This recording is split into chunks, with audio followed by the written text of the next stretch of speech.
sometimes we need someone, or in this case, an agent to challenge our approach or ideas. Maybe provide a thoughtful follow-up question to make us think what our goals really are in this task.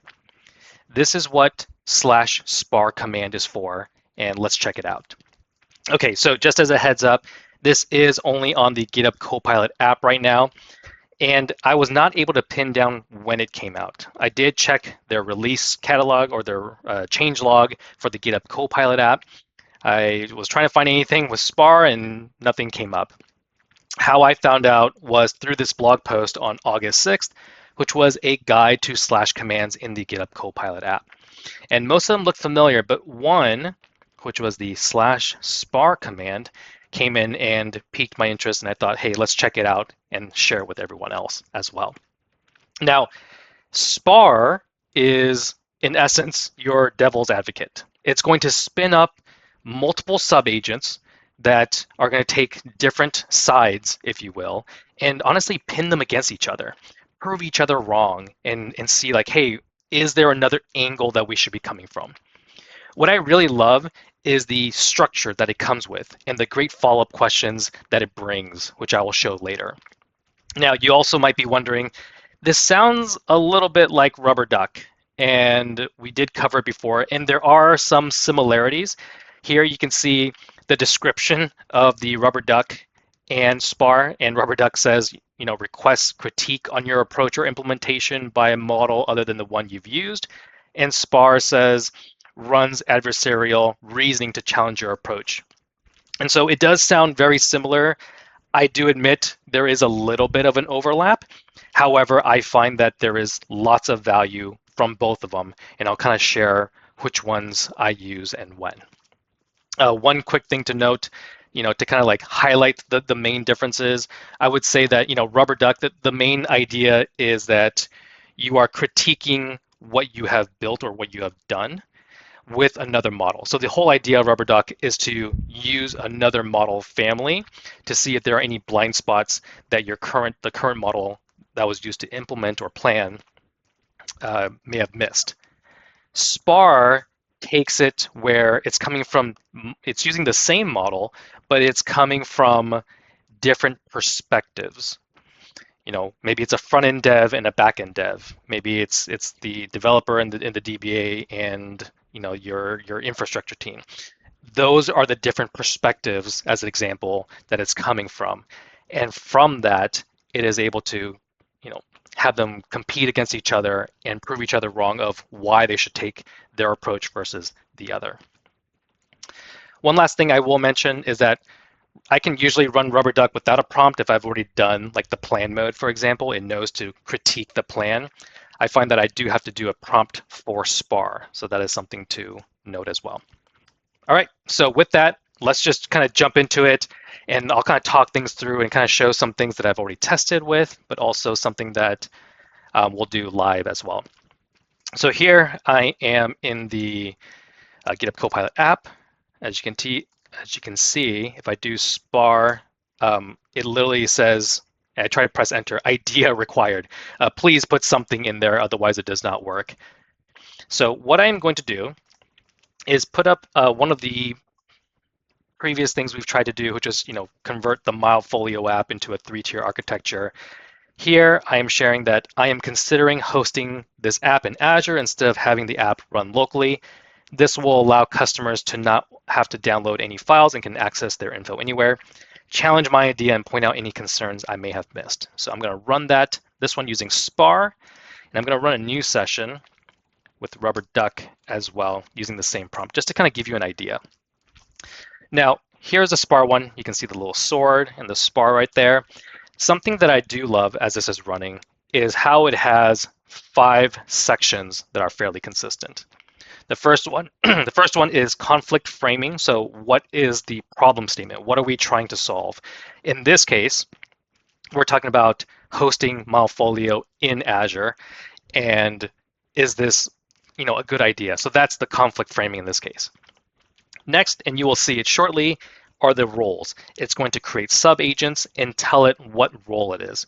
So in this case, there should be 2 roles. One is the One is the architect probably who does want to host in Azure and wants to scale it out because hosting in Azure will allow you to um, have your customers not to download the application and host it locally, things like that.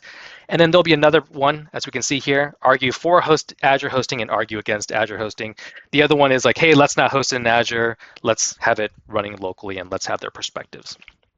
The third section is the actual perspectives. Oh, awesome. It's actually coming in.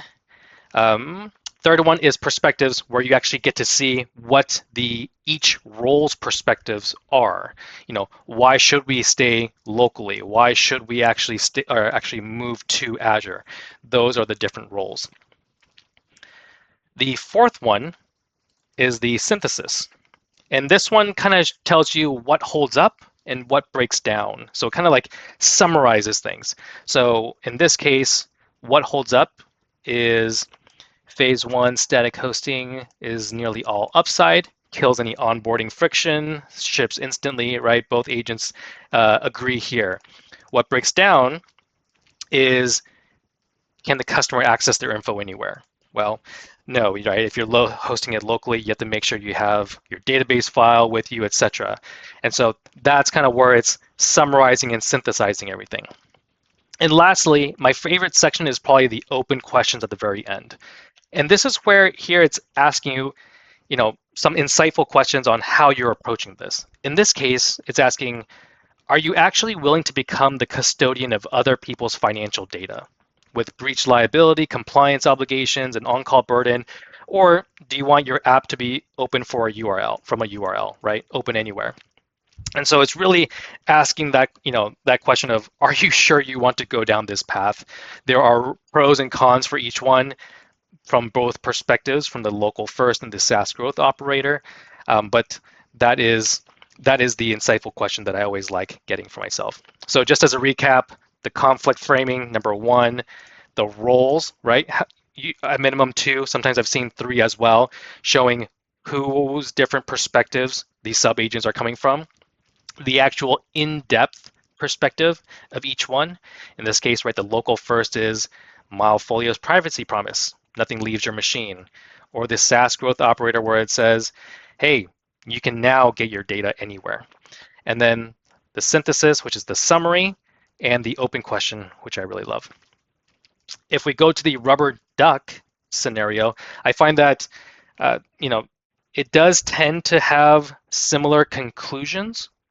But the thing is, it doesn't have that same framework and structure that I really enjoy. So I find that Rubber Duck does give me similar responses, but I really like having the structure. And lastly, I rarely see any open questions to help me really think about the problem. And so here we mentioned the core problems. It does mention some bigger risks, some other paths that I might consider. And so it kind of plays in the middle. Static hosting is cheaper and probably worth it. Centralized multi-tenant stage isn't an upgrade. But it really doesn't tell you about the other risks as much in a succinct sentence that I really like. As another example, I do have another feature called the annual fee calendar that I was thinking about implementing as well. As you can see, SPAR comes in with the exact same structure, conflict framing, the roles, in this case, completeness-driven analyst and the friction minimalist. It comes with their perspectives, a synthesis of what holds up and what breaks down, and then finally, the open question. So the annual fee calendar was to track your credit card annual fees on a calendar. And originally, I was also going to look at making recommendations if you should keep this card or not. And the open question they have is, are you building a tool that hands the user a decision, or one that hands them a well-timed, honest prompt to make the call themselves? And if it is a prompt, what stops a user from reading your green light as a verdict? And that's a very deep question, in my opinion, as I'm thinking about how I implement this, right? If I say, yes, you should keep this, do I want to stand by that recommendation? Will a customer treat that as, oh, I should definitely do it, where some of these things may be nuanced as to whether you should keep it or not. The rubber duck does have the same recommendations of how to view it, but instead they actually show it as, hey, look, I actually have multiple ways of how we can view this. Do you want me to give you some ideas of all of them? And so while also very valuable, I find that spar makes it very, very structured, familiar for me, and also provides some really insightful questions that I've seen some value from. So just as a final takeaway on when I use one versus the other, because I do love both, I find that spar is really fantastic when I am trying to brainstorm and think of ideas. Maybe even during the planning or pre-planning is where I really love spar. Rubber duck, I really enjoy it later on after I've started implementing or after I've created the plan. Once I've decided on the path that I'm going, I like to have another model family review the work. So that's kind of the approach that I've taken spar more in the beginning and rubber duck later on. As you can see, there was definitely some overlap, so you can definitely use them there. But I liked this approach as the spar framework and the structure really resonated with me. So I hope this was useful. Let me know if you have any questions. Thanks, everyone.